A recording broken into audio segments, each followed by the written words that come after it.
I am here today to announce that I am leaving the Republican Party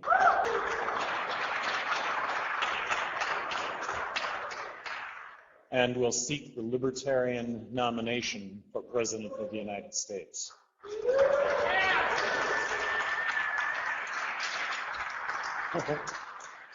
Being the nominee of the Libertarian Party is no done deal.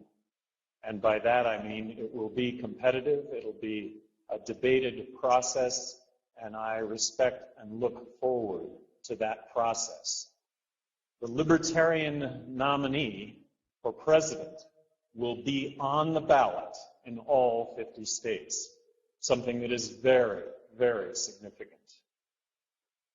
Never before has there been such an outcry over the two-party system in this country. The fastest growing segment of American politics is decline to state and independence. We are just fed up with the two-party system. The Democratic Party, I think, has turned their backs on gay rights, marriage equality, their anti-war base, their anti-drug war sentiment. Neither party is offering up solutions that this country faces. Republicans are no longer the stewards of the pocketbook. Republicans are no longer good stewards of tax dollars. Look, we complain about President Obama's health care plan because it's unaffordable, and yet when Republicans were in control just a short time ago, controlling both houses of Congress and the presidency, what did they do?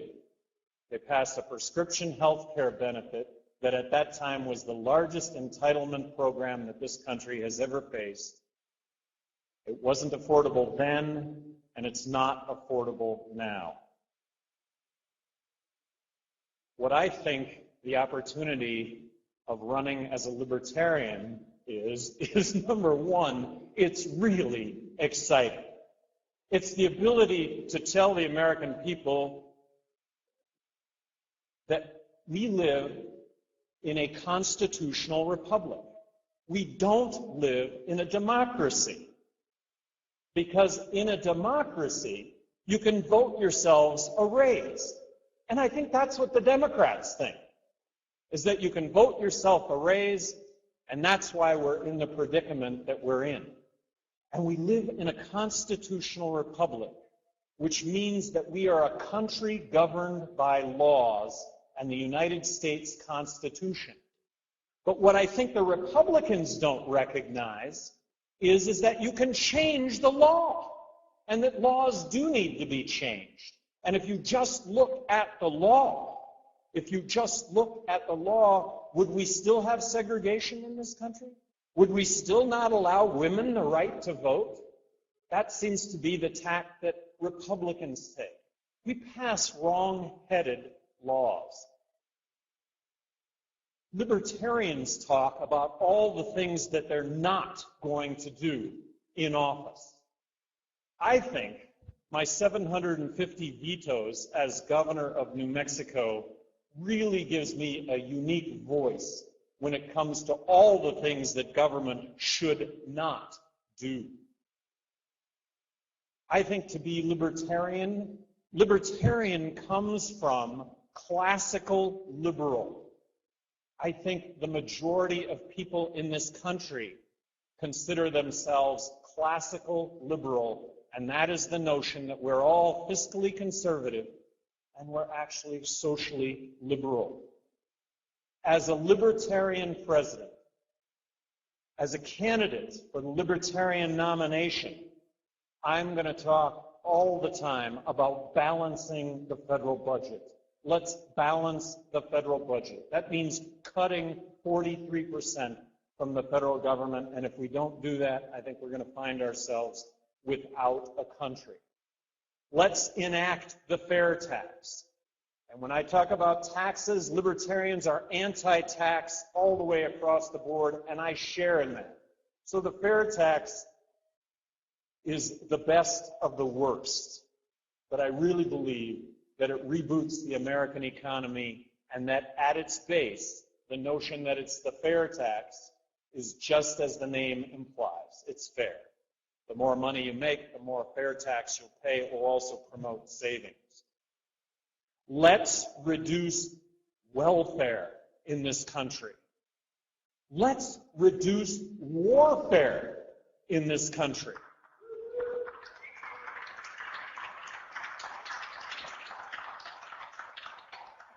Let's end corporate welfare now.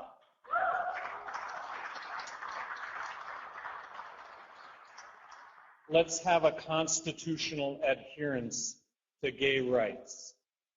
Let's have a constitutional adherence to gun rights. Let's have a constitutional adherence to private property rights. Let's have a constitutional adherence to women's rights. The Tea Party is right when they talk about let's reduce government spending now.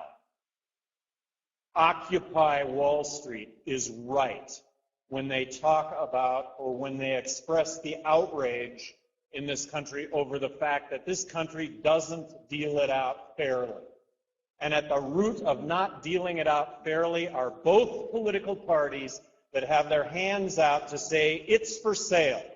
Give me money and I'll grant you your special favor, your loophole, and make that happen. And that's why we're in the predicament that we're in right now, is because it's not a level playing field. And libertarians, in my opinion, offer up that notion of level playing field. We need a strong U.S. dollar, not a weak U.S. dollar. We need to stop printing money in this country. We need to end the war on tens of millions of Americans who happen to use drugs. As President of the United States, I advocate legalizing marijuana. As President of the United States, I would end marijuana being a Schedule I narcotic. As President of the United States, I would pardon non-violent drug offenders, something that I did as governor of New Mexico. No one in this race, Democrat, Republican, either one, is talking about real solutions when it comes to the border. Look, we can secure the border without building a fence. What a waste of money.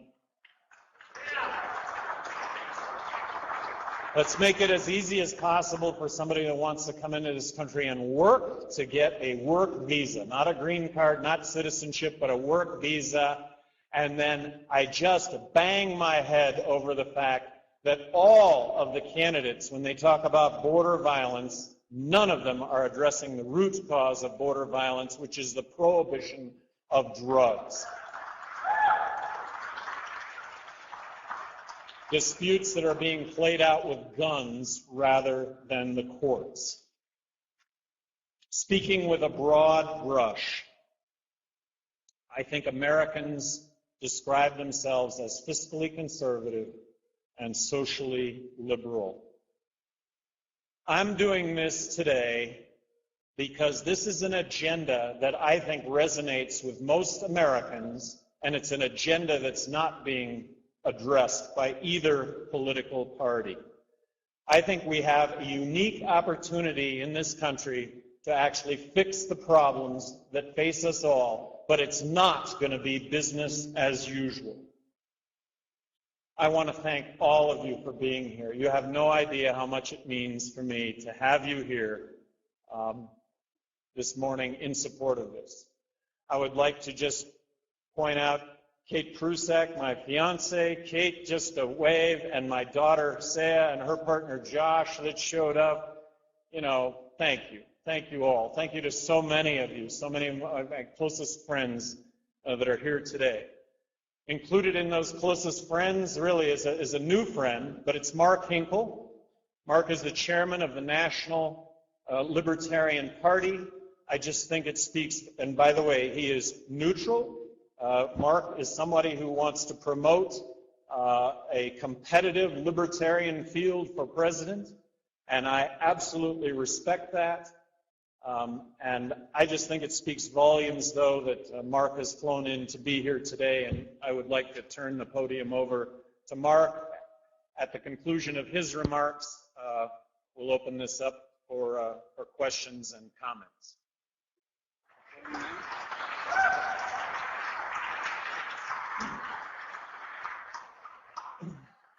I wish you could all see the view that I'm looking at. This is very, very nice, and I'm very proud to be here.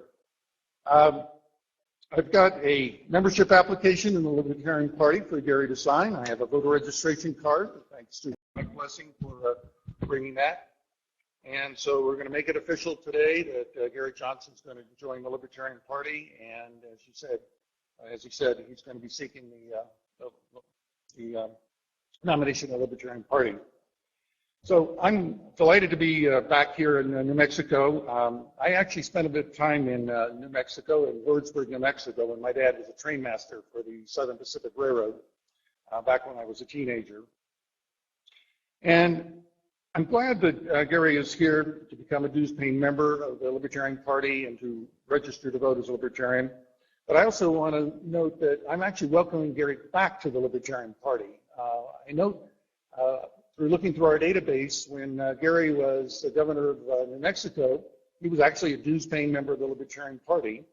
And one of the reasons why I'm here is because, of course, we have had past candidates in Congress like Ron Paul and Bob Barr and Mike Gravel join the Libertarian Party, but we've never had a two-term governor, and so I'm delighted to be here and to welcome Gary.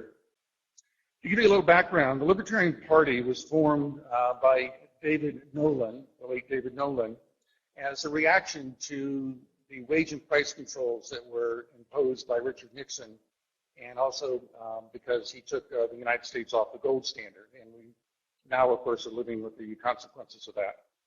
So indirectly, Richard Nixon actually helped form the Libertarian Party. We just recently celebrated our 40th anniversary on December 11th, and I'm looking forward to the next 40 years. You know, libertarians believe there are three ways to handle any social economic issue. One, do it yourself. Two, convince other people to do it. And three, force other people to do it.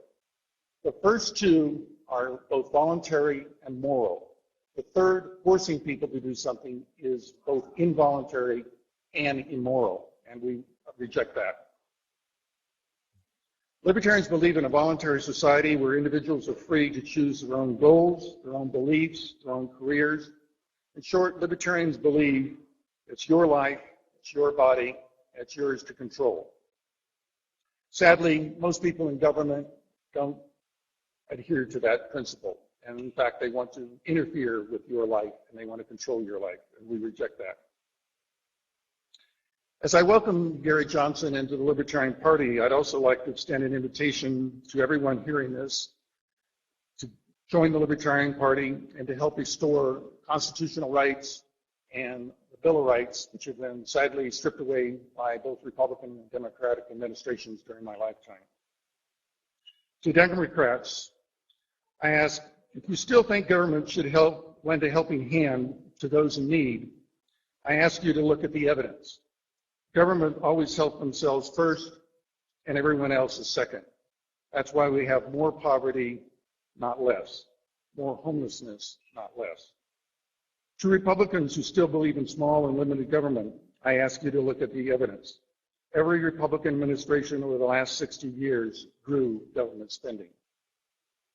To Occupy Wall Street folks who think government should regulate and tax the rich, again, I ask you to look at the evidence.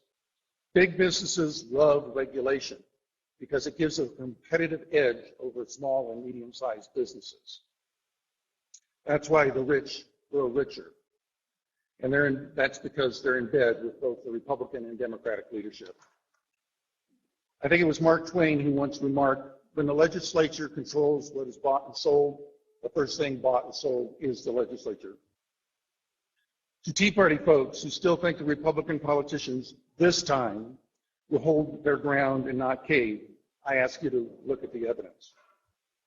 And lastly, to independent voters, as Gary mentioned, the fastest growing set of voters who have rejected both the Republican and Democratic parties, who have already known that part of the problem is the Republican Democratic Party and they are not the solution. I ask you to join the Libertarian Party and to vote for Libertarian candidates as the only real alternative to the status quo. Every political party except the Libertarian Party has lost voter registration from 2008 to 2010, the last years we have figures. So voters are rejecting the duopoly that we call the Republican and Democratic parties. They are the two sides of the same coin. In 2012, the Libertarian Party will attempt for the fourth time in its history to achieve ballot status in all 50 states. No other third party has accomplished this feat in the last 100 years. And we accomplish this all without taxpayer funds. Albert Einstein once remarked that insanity is defined as doing the same thing over and over again while expecting different results. For voters and non-voters alike, don't expect things to change by voting for incumbents of either political party, the establishment parties. They are the problem, not the solution. Don't waste your vote. Vote Libertarian for a chance. Thank you very much, and if we get I have my checks with me that I will give you this afternoon. Where shall I send?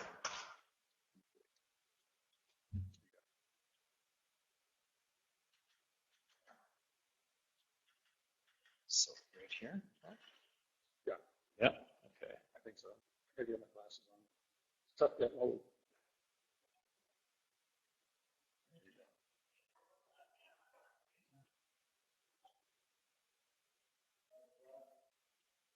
And I.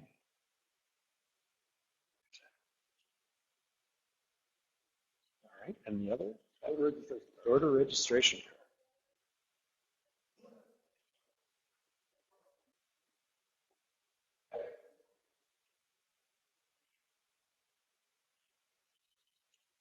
This feels good.